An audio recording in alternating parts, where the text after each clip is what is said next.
할렐루야. 1월 21일 주요 말씀 온 예배. 오늘은 철을 따라 열매 맺는 삶이란 제목으로 해서 말씀의 은혜를 나누겠습니다. 오늘 주시는 말씀은 시편 1편 3절의 말씀입니다. 그는 시냇가에 심은 나무가 철을 따라 열매를 맺으며 그 잎사귀가 마르지 아니함 같으니 그가 하는 모든 일이 다 형통하리로다. 철을 따라 열매 맺는 삶이란, 오늘 식사를 하면서 TV를 어떤 가게 식당에서 TV가 틀려졌길래 이쁜 이제 태어난 지 1살 정도 되는 아기의 모습을 우리가 함께 보면 식사를 했습니다. 너무 귀엽고 이쁜 아기였습니다. 그런데 이 아이가 자라지 않고 10년이 지나고 20년이 지나도 그런 아이의 모습이라면은 굉장히 기괴할 것입니다. 심어진 나무는 열매를 기대하는 것이 자연스럽고 성장하는 것이 자연스럽습니다. 거듭남이란 구원의 태어남을 통하여, 그 믿음의 시작을 통하여 태어남을 통하여 기대하는 것은 자라남입니다. 베드로후서 3장 18절의 말씀에 보면 오직 우리 주 곧 구주 예수 그리스도의 은혜와 그를 아는 지식에서 자라가라 라고 말씀합니다. 영광이 이제와 영원한 날까지 그에게 있을지어다 하면서 그리스도의 은혜와 그를 아는 지식, 그 안에서 아이들이 자라나기를, 영적인 아이들이 자라나기를 원하는 것입니다. 순전한 말씀의 젖을 통해서 양육되고 계절을 따라서 성장하는 모습을 볼 때 부모들은 보람이 있습니다. 성장의 사인은 곧 열매입니다. 잘 자라고 있구나라는 것들은 삶 안에 맺어지는 관계와 성품과 하는 일들에 대한 열매인 것입니다. 오늘 새벽의 본문에서도 예수님께서 겉으로는 화려하고 잎사귀가 나 있는 무화과 나무를 저주하셨습니다. 그 이유는 무엇입니까? 나무의 열매가 보이지 않아서 그렇습니다. 제철을 따라서 나타나는 것, 제대로 된 열매가 나타나는 것을 기대하는 것이죠. 제철 과일이 몸에 좋다는 말처럼 적절한 시간이 되어져서 적절한 성장이 일어나는 것은 주님의 뜻입니다. 영적인 성장이 없이 교회 그저 멤버십 정도로 모든 것을 만족하고 늘 단맛만 달라 하고 이 성장이 없는 구원의 초보에 머물러 있다면은 제자도의 교료로 봅니다. 예수님께서도 3년 반 정도 제자들을 훈련할 때 훈련의 맨 마지막은 제자도 단맛만이 아니라 쓴맛마저도 하나님의 영광을 위해 쓰임받는다면 기꺼이 순종하는, 이 부분에 있어서 열매를 맺을 뻔하다가 모든 것이 뒤로 돌아가는 사람들이 많이 있습니다. 세상이, 주님을 따라가다 세상이 더 좋아 보여서 도망치는 사람도 있고, 고난이 커서 재리와 세속의 유혹들 때문에 뒤돌아가는 사람도 많습니다. 그런 사람들은 그리스도 안에 열매를 보기 참 어렵습니다. 한때 미국에서 되게 유명했던 윌로우 크릭이라는 교회에서 구도자 예배라는 걸 드렸어요. 그들이 30년이 지나고 나서 평가를 스스로 하기 시작했습니다. 우리의 사역은 실패했다. 소비자와 같이 성도들 대하다 보니 말씀에 깊이 있는 도전도 하지 못하고 그들이 기분에 맞추어서 예배가 변형됐을 뿐이지, 또 교회의 활동만 있었을 뿐이지 내면한 깊은 제자도는 성장은 있지 않았다는 것이 그들의 아픈 고백이었습니다. 우리도 하나님 안에서 성장하고 열매 맺는 것이 우리의 열망일진데 잘못되어진 것들을 바른 것이라 착각하며 오해하지 않고 바른 열매가 맺어지기를 소망해야 될 줄로 믿습니다. 영적 성장은 하나님의 의도예요. 하나님의 계획입니다. 그래서 성경 안에 보면은 이런 영적 성장은 유기체적으로 많이 비유가 되어져 있습니다. 몇 구절 중에 시편 92편 12절과 14절 말씀 보겠습니다. 의인은 종려나무같이 번성하며 레바논의 백향목같이 성장하리로다. 이는 여호와의 집에 심겼으며 우리 하나님의 뜰 안에서 번성하리로다. 그는 늙어도 여전히 결실하며 진액이 풍족하고 빛이 청정하니. 하나님의 바르게 심겨진 그 나무에 관한 표현으로 진액이 풍성하고 열매가 맺어지고 그런 성장에 대한 이야기를 유기체적인 생물을 통해서, 나무를 통해서 이야기를 하고 있습니다. 잘 뿌리 내려진 것, 그리고 하나님의 뜰 안에 심겨지는 것, 이것이 성장에 대한 그림입니다. 고린도전서 3장 7절에 보면 그런즉 심은이나 물주는이나 아무것도 아니로되 오직 자라게 하시는 하나님뿐이니라. 하나님께서 성장을 주도하고 계십니다. 그리고 바르게 성장하는 것은 하나님의 마음입니다. 성장은 자연스러운 것입니다. 심겨지고 태어난 것은 성장하는 것이 자연스러운 것입니다. 그런데 태어났는데도 자라나지 않고 여전히 1살짜리 어린아이의 모습으로 30년, 40년을 산다? 뭔가 문제가 있습니다. 그 믿음이 가짜든지 아니면 뭔가 막혀 있든지. 예수님께서는 그것에 자라나지 않는 씨앗에 대해서 얘기를 했어요. 재리의 염려, 세속의 길가에 너무 가까이 뿌려진 것, 마귀가 와서 말씀을 보듬어 안지 못하도록 하는 것, 마음의 밭이 너무 딱딱해서 들어가서 씨를 틔우지도 못하는 그런 마음들, 결국 마음의 상태에 대한 얘기를 했습니다. 씨가 문제가 아니라 마음의 상태에 대해서 얘기를 했습니다. 그러면 영적 열매를 기대할 수가 없습니다. 영적 열매가 없으면 성경은 버림을 받는다라고 말씀합니다. 근데 우리 복음서를 읽다 보면 주님께서는 다시 한번 아버지 하나님 이들에게 다시 한번 기회를 주십시오 하는 그런 비유를 우리에게 베풀어 주셨습니다. 다시 한번 걸음도 주고 가지치기도 하고 자리도 좀 옮겨가지고 좋게 성장할 수 있도록 한번 해보십시다 라는 것이 주님의 마음입니다. 그럼에도 불구하고 과실을 결국은 맺지 못하면 그것은 제거되어진다라고 성경은 이야기합니다. 호세아서 9장 16절입니다. 에브라임은 매를 맞아 그 뿌리가 말라 열매를 맺지 못하나니 비록 아이를 낳을지라도 내가 그 사랑하는 태의 열매를 죽이리라. 무서운 비유의 말씀이죠. 골로새서 1장 10절 말씀에 그런데 주께 합당하게 행하여 범사에 기쁘시게 하고 모든 선한 일에 열매를 맺게 하시며 하나님 아는 것에서 자라나게 하시고 또한 어떤 씨앗은 이렇게 선한 일에 열매를 맺고 범사에 기쁘시게 하고 하나님을 점점 인격적으로 알아가서 자라나고 성장한다는 것입니다. 요한복음 15장 8절입니다. 너희가 열매를 많이 맺으면 내 아버지께서 영광을 받으실 것이요 너희는 내 제자가 되리라. 하나님의 열매를 맺을 때 비로소 제자다라는 그 칭호를 받기에 합당하다는 것입니다. 겉으로만 예수 믿는 사람 제자라고 하지만 사실은 열매가 없다 그러면은 그것은 제자가 아니다라고 말하는 것이죠. 로마서 7장 4절입니다. 그러므로 내 형제들아 너희도 그리스도의 몸으로 말미암아 율법에 대하여 죽임을 당하였으니 이는 다르니 곧 죽은 자 가운데서 살아나신 이에게 가서 우리가 하나님을 위하여 열매를 맺게 하려 함이라. 율법에 붙어 있지 말고 종교성이나 종교적 열심에 그게 아니다. 살아계신 하나님, 그 십자가와 부활을 통해서 지금도 살아계신 그분과 연합되어져서 하나님을 위해서 열매를 맺어라. 실제적인 살아계신 하나님과 관계적인 뿌리내림을 해라. 거기서 열매가 날 것이다 라고 로마서 7장 4절에서 말씀하시는 것이죠. 골로새서 1장 6절입니다. 이 복음이 이미 너희에게 이르매 너희가 듣고 참으로 하나님의 은혜를 깨달은 날부터 너희 중에서와 같이 또한 온 천하에서도 열매를 맺어 자라는도다. 구원의 복음이 씨앗이 심어지면 그리스도와 함께 연대되어져서 연합하여서 열매가 자라나는 것. 이것이 하나님의 너무나 자연스러운 결과이고 하나님과 동행하고 복음을 받아들인 자들의 너무나 자연스러운 성장에 대한 결과 열매인 것입니다. 마태복음 7장 20절입니다. 이러므로 그들의 열매로 그들을 알리라. 많은 은사들이 있는데 주님은 우리에게 분명히 얘기했어요. 은사 집중적으로 가지 말고 열매를 보아라라고 말해요. 열매로 그들을 알라라고 분명히 얘기합니다. 은사는 있을 수도 있고 없을 수도 있고 열매 없는 자들도 가질 수도 있지만 이 열매만큼은 그리스도와 함께 한 자들에게 나타나는 것이다 라고 말씀을 합니다. 마태복음 12장 33절 함께 보겠습니다. 나무도 좋고 열매도 좋다 하든지 나무도 좋지 않고 열매도 좋지 않다 하든지 하라. 그 열매로 나무를 아느니라. 열매가 좋다면 그 나무는 좋은 나무다는 거예요.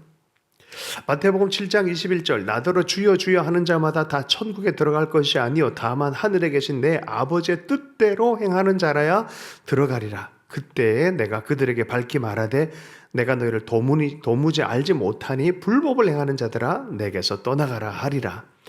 그러죠?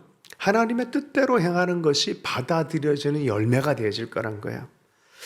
열매 맺는 사람들의 특징은 뭐냐? 하나님의 음성을 듣고 그 뜻대로 행하는 사람들, 곧 하나님과 연결되어지고 더 연결되려고 하는 그 순종의 사람들 통해서 하나님의 열매는 나타난다라고 말씀합니다.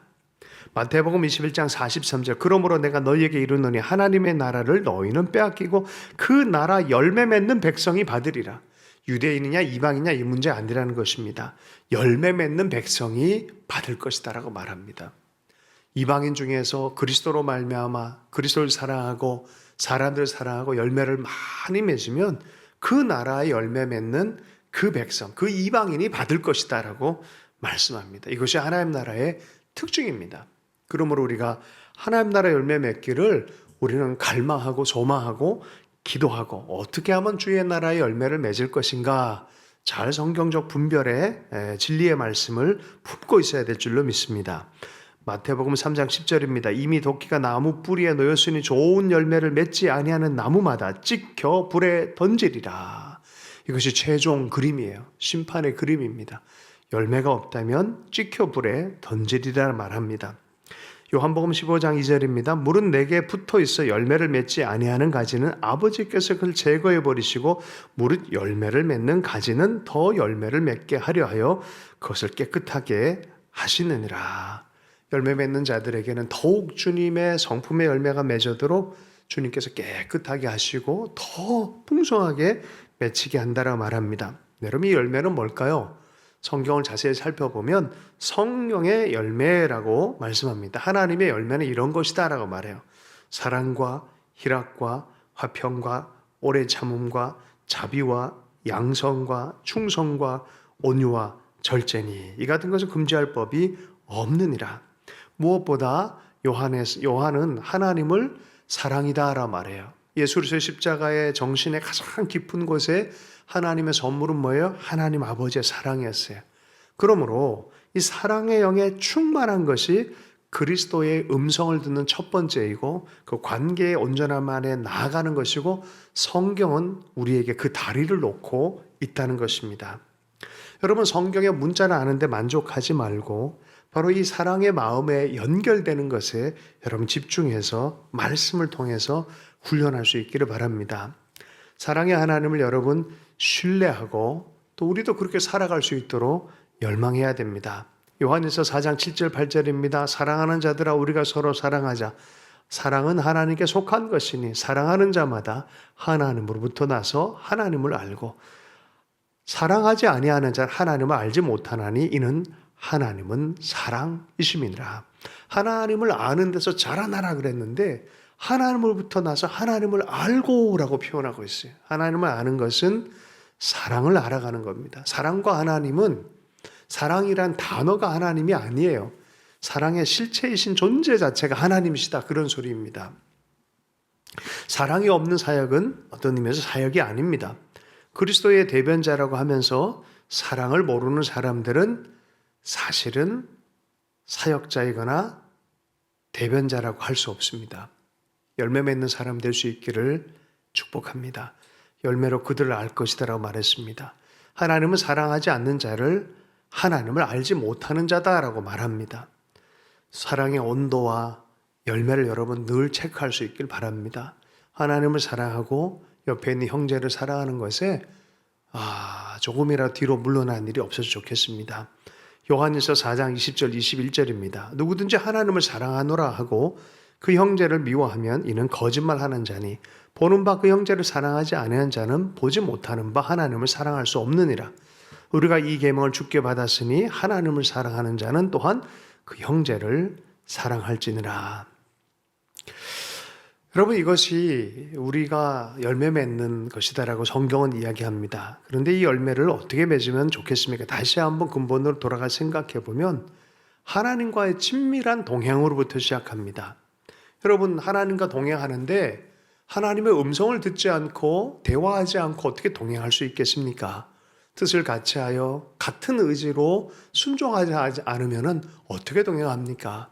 창세기 22장에 보면은 아브라함의 순종이 있었습니다. 모리아 산에 올라가서 순종합니다. 그럴 때 주님의 마음이 연대되어지고 연합되어지고 축복이 흘러오는 것을 보게 되어집니다. 하나님의 음성을 듣고 산다는 것은 마냥 즐거운 일은 아니지만 분명한 것은 하나님의 침묵 속에서도 하나님은 말씀하신다는 거예요. 하나님의 뜻을 말씀하시고 들리게 한다는 것입니다. 문제는 우리가 그 음성에 반응하지 않는 것이 문제인 것입니다.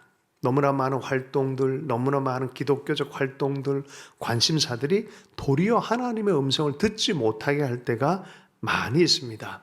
어쩌면 온 세계와 세상은 하나님을 듣지 못하도록 시스템화해 놓고 하나님의 음성만큼은 듣지 못하도록 화려한 것으로 유혹하고 있는 듯 합니다.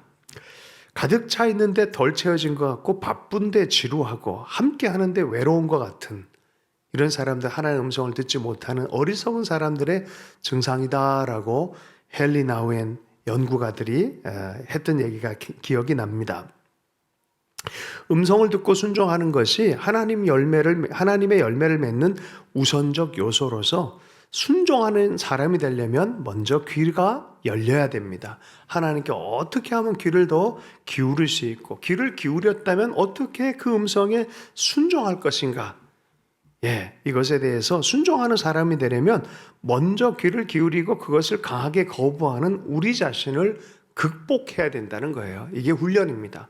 영성훈련은 다른 게 아니에요. 주의 음성을 바르게 듣는 것이고, 그리고 그 음성을 들은 대로 순종하는 것입니다.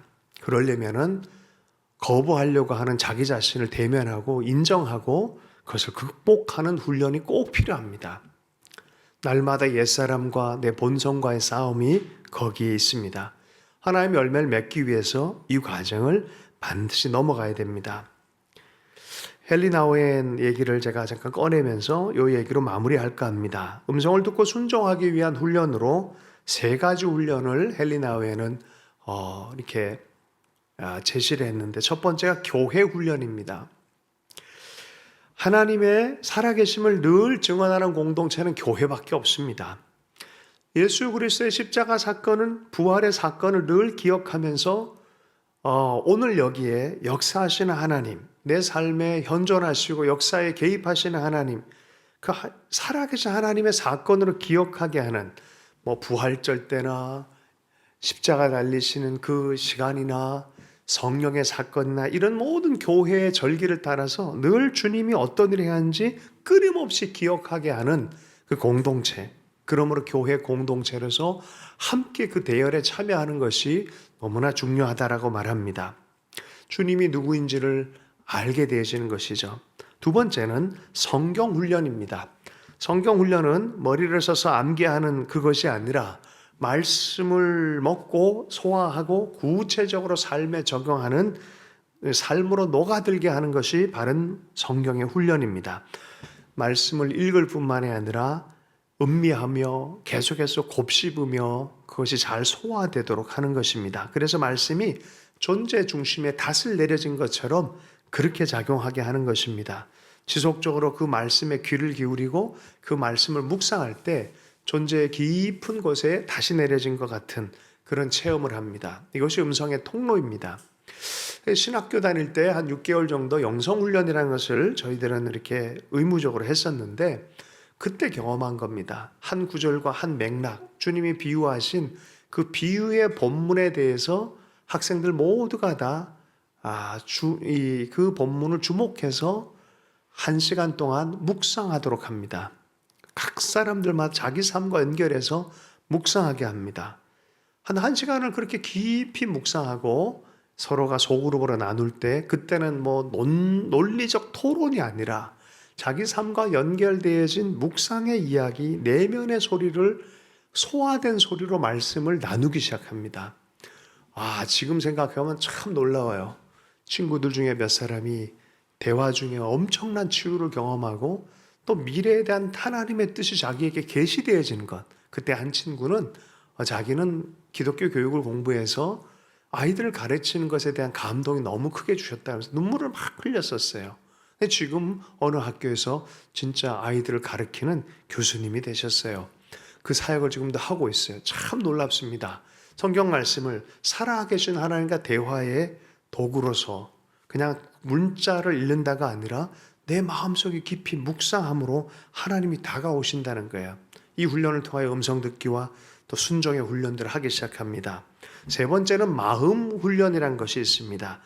이것은 기도를 드릴 때 우리 속에 하나님을 향해서 뿐만 아니라 내 속에 있는 모든 것들, 마치 다윗처럼, 다윗의 기도가 참 대단했던 것은 그가 슬플 때, 그가 화날 때, 그가 좌절될 때, 그가 두려울 때, 그가 부끄러울 때, 그가 질투와 앙심의 마음이 품어질 때, 그가 고민이 생기고 의심이 생길 때, 여러 가지 조급함이 생길 때 그 모든 감정을 다 가지고 와서 하나님 앞에 올려놓는, 이것이 마음 훈련이에요. 자기 마음을 정직하게 대면해서 자기 속에 있는 모든 것으로 하나님께 올려놓는 훈련입니다.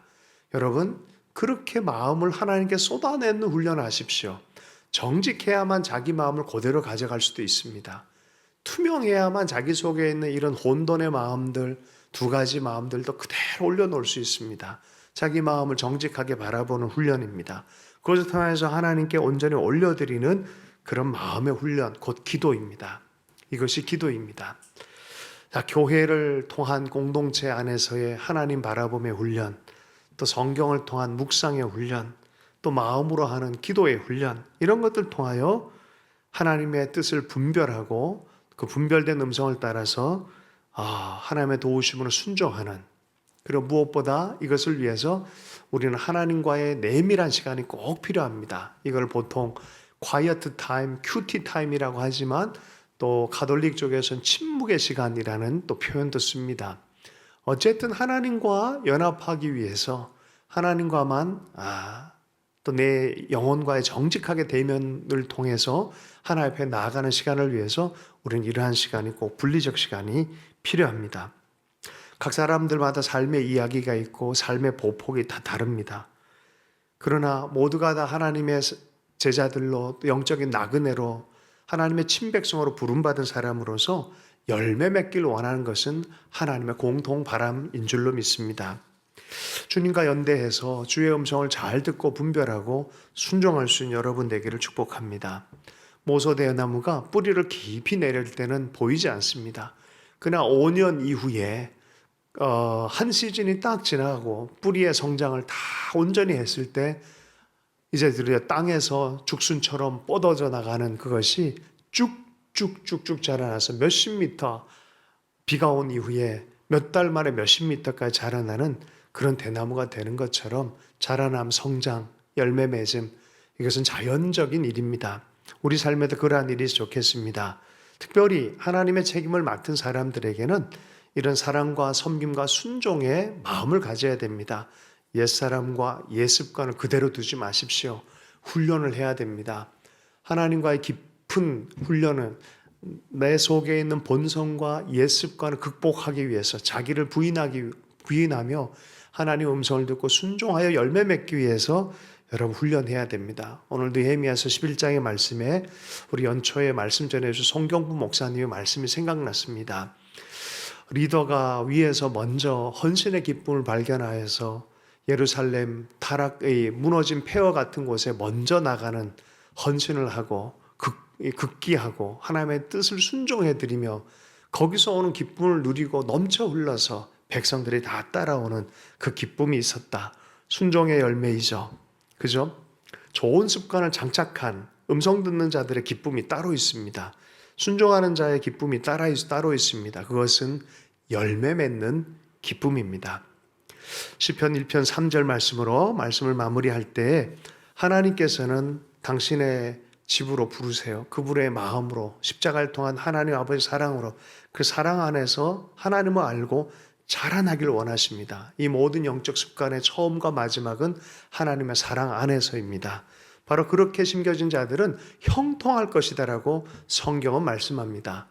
올 한 해 우리가 이러한 형통에 대한 말씀과 또 하나님을 향한 기도를 향하여 또 교회 공동체 생활을 통해서 하나님의 음성을 듣고 순종하는 그 사랑의 음성으로 말미암아 연합으로 말미암아 열매 맺는 형통한 삶이 되기를 바랍니다. 시편 1편 3절입니다.